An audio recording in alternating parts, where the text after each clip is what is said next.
Good morning, everybody.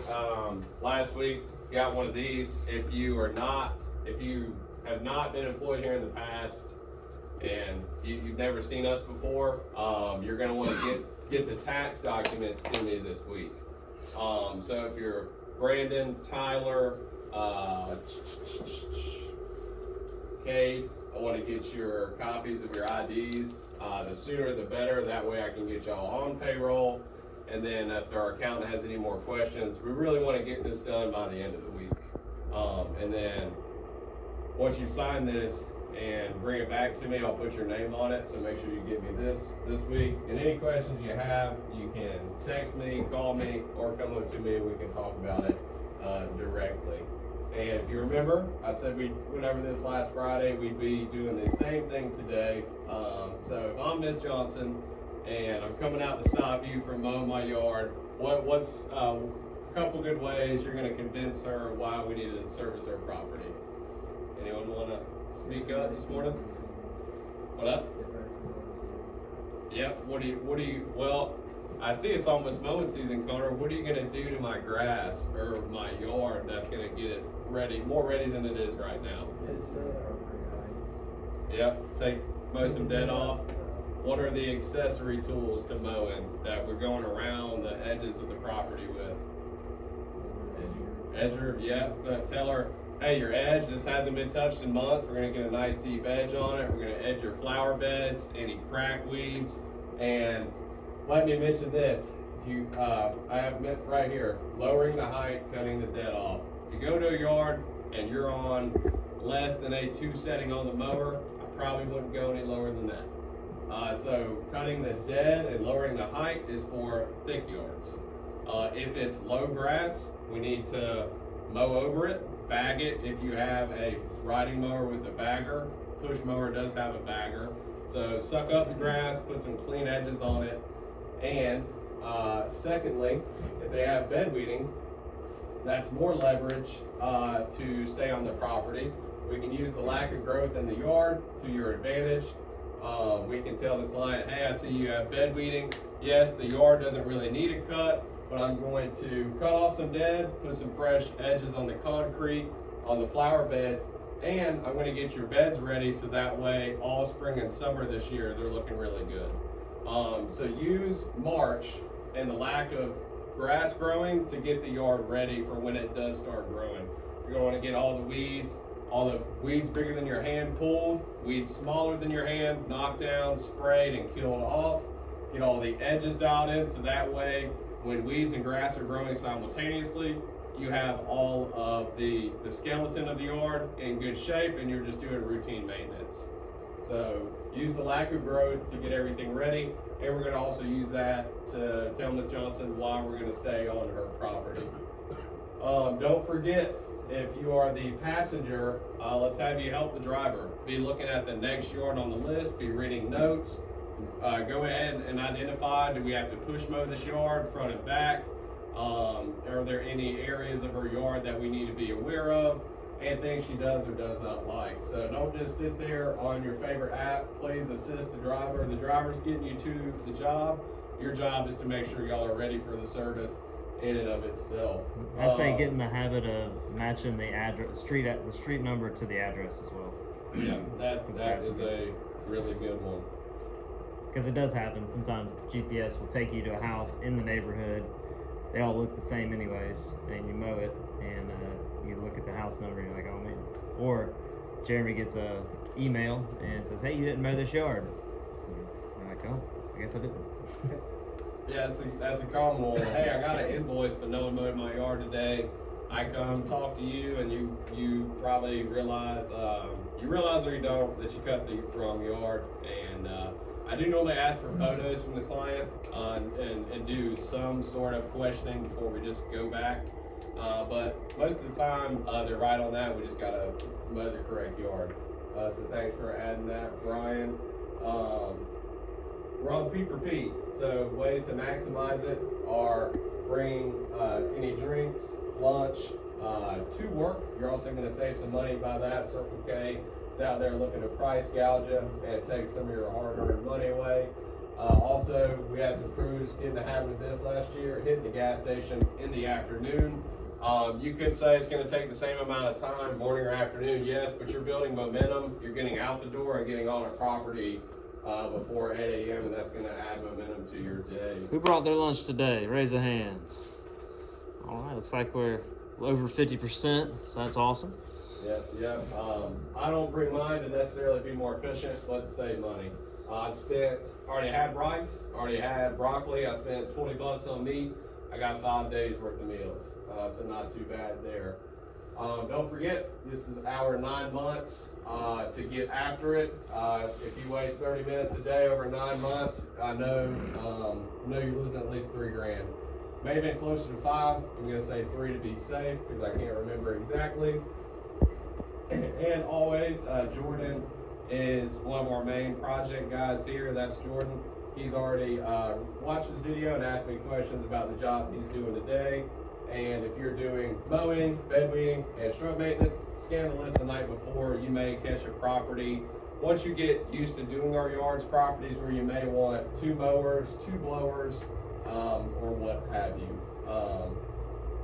Gonna skip back to this.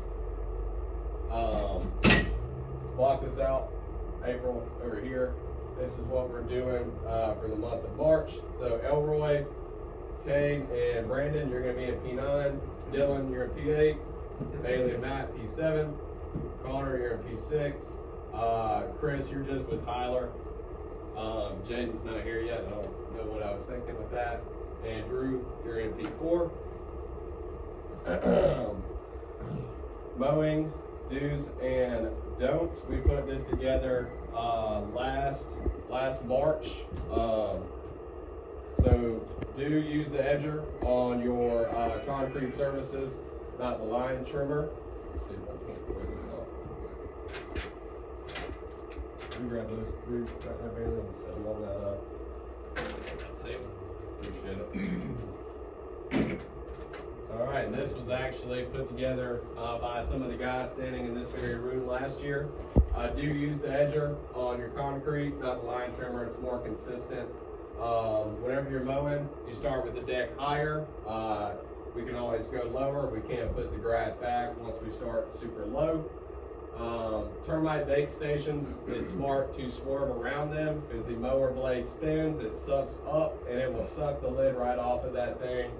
And it's more frustrating to the team and the client than anything. It's not a serious damage, but it is frustrating when it continually happens. Starting timer, that will help us know, and if we're assigning yards this year. Last year, you might do a group of yards on Williamview Parkway if you're familiar on Monday. Then the next Monday you might be on Hardy McManus. This year we're doing things different. I'm assigning yards.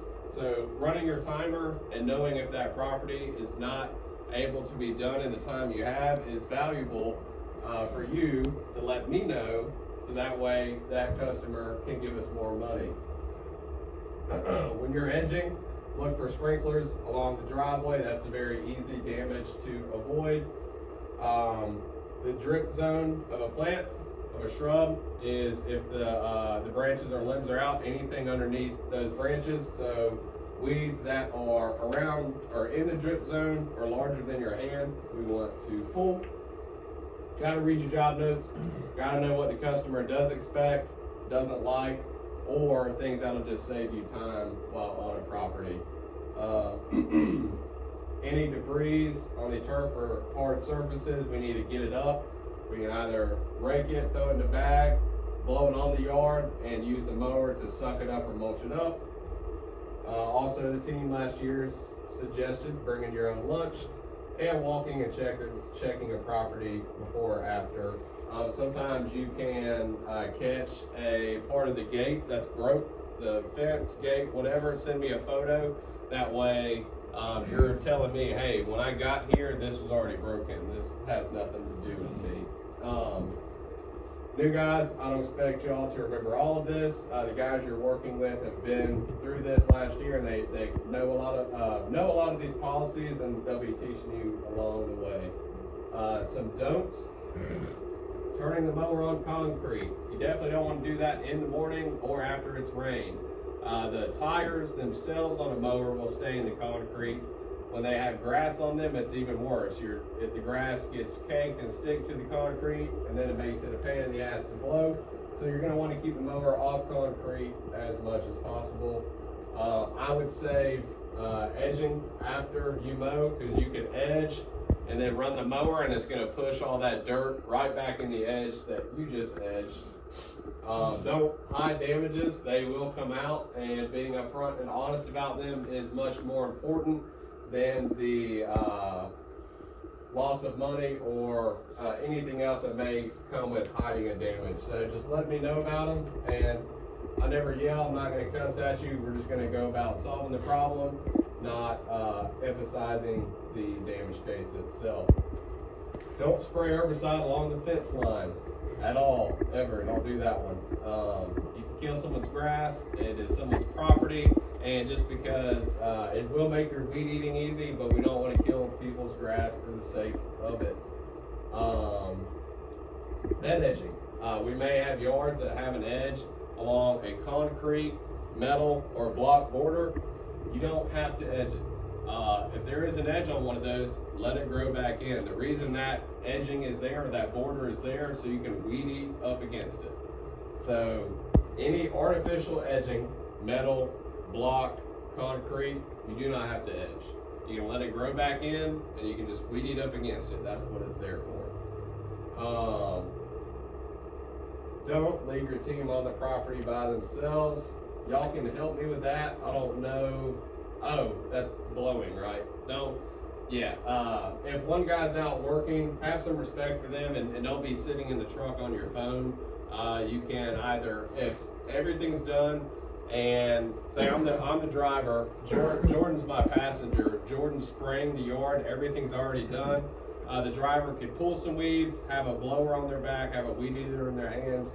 Don't leave your teammate in the truck. Have some respect for them, and you guys get in the truck at the same time. Something that's easy to forget, blowing a back patio. Don't forget that. You may end up back there driving all the way back to your yard just to blow off a back patio. Don't just start mowing. Check that Addy. That was our old software. It's not going to be a bad, what's the word I'm looking for here, habit. It's not going to be a bad habit to check the physical address, meaning the numbers by the garage, the front door, or the mailbox. Make sure it matches what's on Copilot.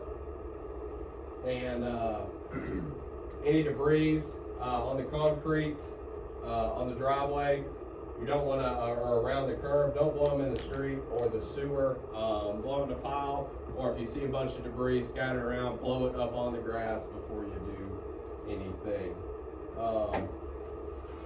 Those of you that brought the yellow packet back signed, it's awesome, appreciate it. Let me get in here, Bailey, Josh, Brandon, Cade, Tyler, everyone else. Well, we got a presentation, but after the presentation, everyone else can go out in the shop, get started checking your fluids. But Cade, Brandon, Tyler, and Bailey and Josh hang out with me after that. Ready to go? Yeah. So CJ.